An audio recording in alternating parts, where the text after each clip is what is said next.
আসসালামু আলাইকুম। এইচএসসি পরীক্ষার্থী বন্ধুগণ, হাতে পেয়েছি রাজশাহী শিক্ষা বোর্ডের তথ্য ও যোগাযোগ প্রযুক্তি এমসিকিউ সমাধান। তোমরা অবশ্যই সেটটি মিলিয়ে নেবে। এটি হলো গ সেট। তো সেট যেটি সমস্যা নয়, সমস্যা হচ্ছে তোমরা প্রশ্নগুলো মিলিয়ে নেবে, কারণ প্রশ্নগুলো একই থাকে। এটি হলো রাজশাহী শিক্ষা বোর্ড। 1 নাম্বার উত্তর হবে ওয়াই ম্যাক্স, অর্থাৎ নিচের কোনটি ওয়্যারলেস মানের উদাহরণ? এটা হচ্ছে ওয়াই ম্যাক্স। 2 নাম্বারের উত্তর হবে কোন প্রজন্মের মোবাইল ফোনের সাহায্যে 4K টিভি উপভোগ করা যায়? এটা হচ্ছে পঞ্চম প্রজন্মের মোবাইল ফোনের মাধ্যমে 4K টিভি উপভোগ করা যায়। 3 নম্বরের উত্তর হবে ক। এরপরে 4 নম্বরের উত্তর হবে 1 ও 3, ভারতীয় সংখ্যা পদ্ধতি এবং চীন সংখ্যা পদ্ধতি। এরপরে 5 নম্বর উত্তর হবে ঘ। 6 নম্বর উত্তর হবে BCD কোড। এরপরে 7 নম্বর উত্তর হবে 1 ও 3, অর্থাৎ NAND এবং NOR।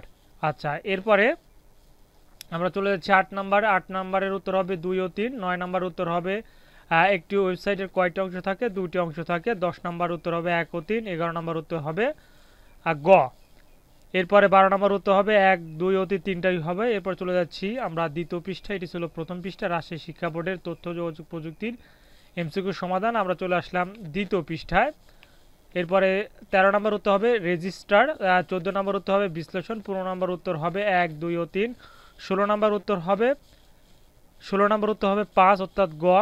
এরপরে 17 নম্বর উত্তর হবে ক, 0। এরপরে 18 নম্বর উত্তর হবে ক। 19 নম্বর উত্তর হবে দ্বিতীয়, অর্থাৎ খ। এরপরে চলে যাচ্ছি আমরা 20 নাম্বার। 20 নাম্বারের উত্তর হবে 1 ও 2। 21 নম্বর উত্তর হবে CAD। 22 নম্বর উত্তর হবে 1 ও 3।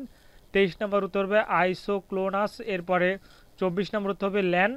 25 নম্বর উত্তর হবে 2 ও 3। তো এই ছিল রাজশাহী শিক্ষা বোর্ডের তথ্য যোগাযোগ অর্থাৎ আইসিটি এই সাবজেক্টের এমসিকিউ সমাধান। তোমরা অবশ্যই চ্যানেলটি সাবস্ক্রাইব করে সাথেই থাকবে পরবর্তী সাবজেক্টের। আর তোমরা কোন কলেজ থেকে দেখছো অবশ্যই তা কমেন্ট করে জানিয়ে দেবে। তোমার কয়টি হচ্ছে অবশ্যই তাই কমেন্ট বক্সে জানিয়ে দেবে। ধন্যবাদ। আসসালামু আলাইকুম।